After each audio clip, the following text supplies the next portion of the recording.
Steve Austin, astronaut, a man barely alive. Gentlemen, we can rebuild him. We have the technology. We can make the world's first bionic man better than he was before. Better, stronger, faster. Okay, so I just went full 1970s sci-fi geek out on you a little bit there. That's the introduction to the Bionic Man, Steve Austin and Lee Majors starring in that wonderful, wonderful series. Buy it on DVD today. I have an affiliate program. Just kidding. Maybe I don't. So anyway, talking about building someone better. From a team player standpoint, can we coach someone to be better than they are? The answer to that is yes. So if you've got someone on your team who maybe is kind of a diamond in the rough, we can help you coach them through to make them better. If you have someone who's good, we can help you to coach them to become great. So stay with us on this video today, and we're going to give you tips to help you get from good to great. Thank you, Jim Collins.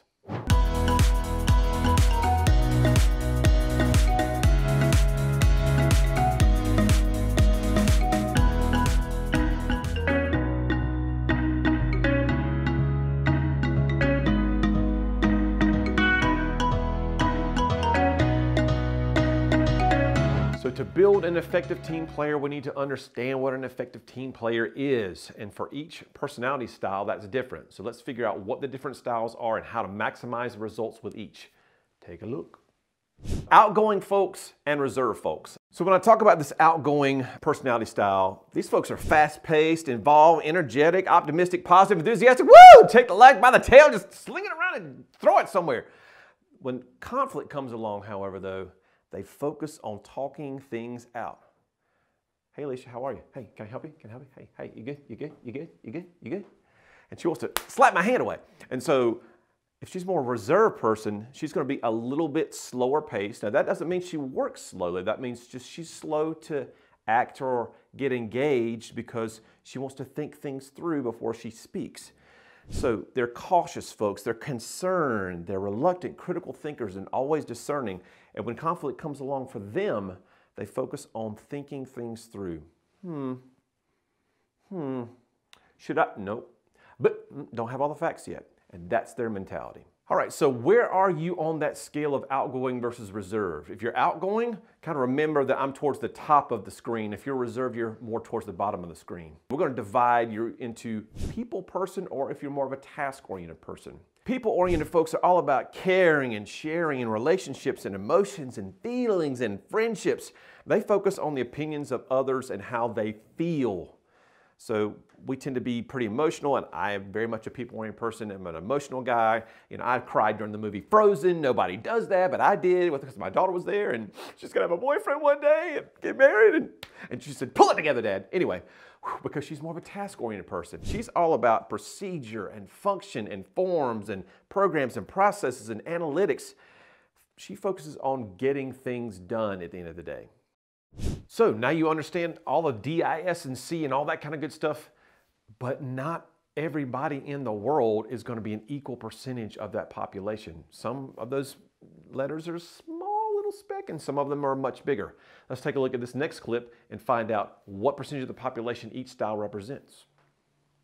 So what percentage of the population does each style represent? Well, if we look, we'll have our D's at 10%. 10% of the population, the smallest percentage.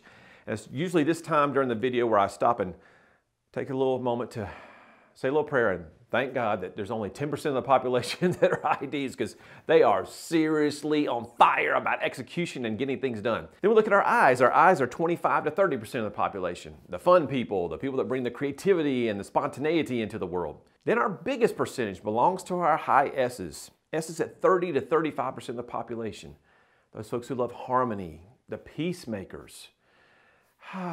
We love our high S's. Now, if you would, take a moment to imagine a world where we switch the D and the S. If D's were 30% of the population and those S's were only 10%, what kind of world would that be? We'd be on like World War XVII by now, because there's just too many people trying to be in charge. So there's a balance there. So 10% on those D's, and thank God, 30 to 35% on those S's. And then our C's, those analytical folks, 20 to 25% of the population. So your accountants, your lawyers, rocket science, engineers, all those people live in that C world. Thankfully, we have a lot of those folks because they bring order to the chaos of some of those other styles. Tip number one is match the team member to the work environment. D's and C's, those task-oriented folks, need a work environment that has very few distractions. I's and S's, on the other hand, like to be around other people. They get energy from that. So if you have a salesperson who's constantly on the road but doesn't get to see very many people, and they're an I or an S, fail. They gotta have that human interaction, that activity. So being on the road and seeing people is great, but they need to see lots of people during the day. So make sure that that's a position where there's gonna be a high frequency of human interaction. They're gonna love you for it. D's and C's, again, don't need that human interaction very much. Cubicle work is fine for them. For C's, the best thing you can do is say, hey, Friday, everyone works remotely. The C's are gonna be like, working remotely? I get to work from home by myself? Yes, it's a dream come true. They're gonna love you for it. Those D's are like, heck yeah, man, I'm out of here. I can be so much more efficient with all these people just rah, rah, rah, and re in my ear all the time. So be careful though, because you may be thinking you're doing a service to everybody and say, hey, go work from home. The S's are gonna be like, what? We have to work from home? I don't get to see Jane and Bob, and who am I gonna go eat lunch with? I have to sit at my kitchen table and eat a sandwich by myself? That's gonna be awful. So again, we have to understand ourselves first, then others, then adapt our behavior, because not everyone is motivated by the same things. So that S working remotely is going to be very sad. Now, can they do their work remotely? Sure, but they're going to have to adapt a whole lot emotionally. They're going to have to expend a great deal of energy to function well in isolation. So let's take a look at my graph, and so you can see where my tendencies are and where, if you were to take an assessment or one of your team members take an assessment, you'd be able to see, oh, well, they're naturally gifted at this and so forth. So let's take a look. When you take an assessment, you'll have two different styles. You'll have an environmental style and a basic style. We're going to talk about the basic style today.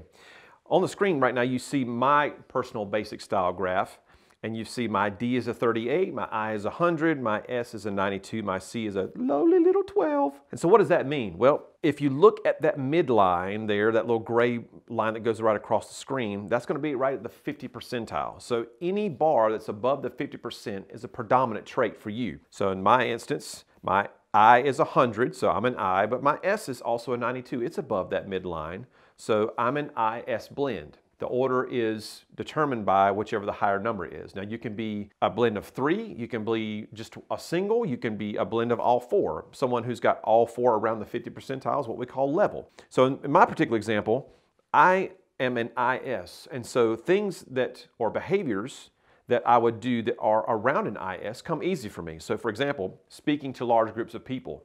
As 100 on the I scale, man, I can do that twice a day, all day long. Let's do it on Sundays, whenever. I get a lot of energy and enjoyment from that. My S is a 92, so I get a ton of emotional energy from helping other people. So that's why I love to work summer camps and influence young people. That's why I like to help other people in the workplace and doing these videos for you guys free of charge to help you be better than you were before you met me. But then you've got my lowly little C of a 12. And so when I have to go back and organize these videos and talk to my YouTube team about those kind of things, man, that's a struggle for me because it takes a lot of emotional energy for me to climb that ladder to get from that 12 above the midline, so I'm able to do those things from a C perspective with a certain degree of proficiency. Now, can I do them? Yes, I can certainly do them.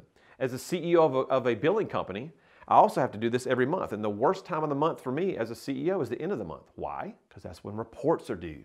And gosh, I have to take a look at pro formas and P&Ls and projections, and I can't stand that stuff. And so I have to really adapt my behavior to get inside of myself in terms of what do these numbers mean and what does this mean for our company? So it requires a lot of energy. I can look at a spreadsheet for 15 minutes and feel like I've been digging ditches for 8 hours straight. It just takes so much energy from me. So when we're talking about this basic graph roll, anything that's above the midline, also called an energy line, you gain energy from. Anything below that midline, you're going to be losing energy.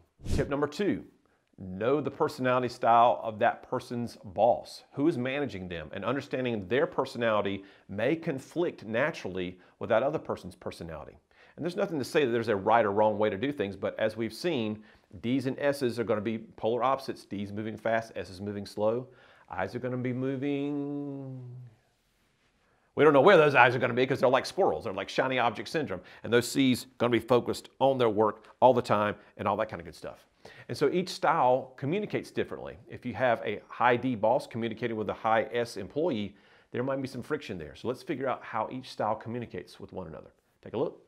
D's are direct. They're going to shoot straight, so you shoot straight back at them. They come up in your face, you get up in their face. They walk a little closer, you walk a little closer to them. It doesn't matter, because if you don't and you back off, that's going to be a sign of a weakness to them. So show strength to those D's. I's are about influencing others. They want to see your passion, your enthusiasm. If you come in there like a cold, dead fish, you're not going to get that promotion. You're not going to be leading that project because they want you to feel the same passion that they have. So go for it. S's are great listeners, and they're always concerned about the welfare of others. So anytime you're talking about a project or anything like that, it's always about what's going to impact for the team. How's that going to impact the team? How are people going to be involved? Do we have to hire people, fire people? If you do that, you're going to get to the conscience and the heart of a person, and that's what those S's love. C's, God bless you. I love you guys. You are those analytical folks. And so when you have those analytical people that you're talking to, keep it to the facts. Just the facts, ma'am, as they said back in the Dragnet days. Don't come in there with all the bells and whistles and how product 2.5 is going to be better than product 2.0. It's going to be great. No, none of that. Okay. Keep it straight. Hand them the facts. Let them think about things before you ask them what they feel or what the next steps should be. If you do that, you'll thank me later. So if the supervisor and the team member know each other's personality styles, they can better anticipate how that person would handle a situation. So let's say you've got a project manager reporting to a project director who oversees multiple projects. That project manager, if he knows his or her boss's style, can better anticipate how they would handle that situation when it comes to a negotiation or something goes wrong on the job or anything like that. They can act as if they were their supervisor in that role, which is wonderful because we want to impart as much knowledge and as much initiative and those kinds of things into our employees as we can because we want them to be productive in unexpected situations. So number one, follow the pointing finger. Number one, understand yourself. Number two, understand others. So having that team member and that supervisor know each other is going to be key. But the third and most important part is being able to adapt your personality style to meet others where they are. When we get into sales situations, prospecting, new people coming into our team, new clients coming on board, we have to adapt our style to meet them where they are because they are not going to have this knowledge, the same knowledge that you're being given right now. They're not going to have it. So they might be an S and not know it or a D and not know it. And as a D, that's 10% of the population, they're going to be speaking like a D. And so they're going to basically tick off 90% of the planet every time they open their mouth because they're speaking directly in a really matter-of-fact way and getting all up in your face. Well, if we know that, then we can meet them where they are and we can communicate with them directly. We can kind of get back in their face and they're like, oh, I like these guys. They know what they stand for. They're determined. They're focused. And that's the kind of thing we need. So understand self, then others, then adapt our communication. And the final tip is this. No style is wrong. Stop trying to fix people, okay? No one needs to be fixed. It's up to us as management to put people in the best roles to succeed. Jim Collins wrote the book Good to Great, and he talked about putting people in the right seats on the bus. It's up to us as a leadership team to put people in positions where they can win. So if you're a person out there who's still struggling to find your way, talk to your team members, talk to your leadership team about trying to find out where the best fit is for you culturally and from a skill set standpoint, but also emotionally in the role that you're in at work. So we're building a better team member. That starts with self-awareness. If I'm trying to build somebody else up, I have to understand where I'm coming from first. And that starts with taking an assessment. So when we take an assessment, we get all these wonderful insights into who we are, who we best work with, what complementary styles are for us, what our strengths, our weaknesses, our blind spots. It's a really nice palette of information that kind of paints a picture for who we are as a person. So I would encourage you right now, if you want to have some fun with this thing, if you want to get into your head and get into the heads of others, let's play some games. Let's just have fun with it, man. Just go over there right now, take that personality assessment. Where is it? Pew! It's right down there in the description. Get down there, click the link. There's going to be too many choices. Take the one that says adult concise if you're struggling with one. I know there's too many options for the eyes out there. I'm one of you. Just click on the one that says adult concise. You're going to thank me later. 6 pages, wonderful data. You're going to love it. Your spouse is going to love you for it. Take it today.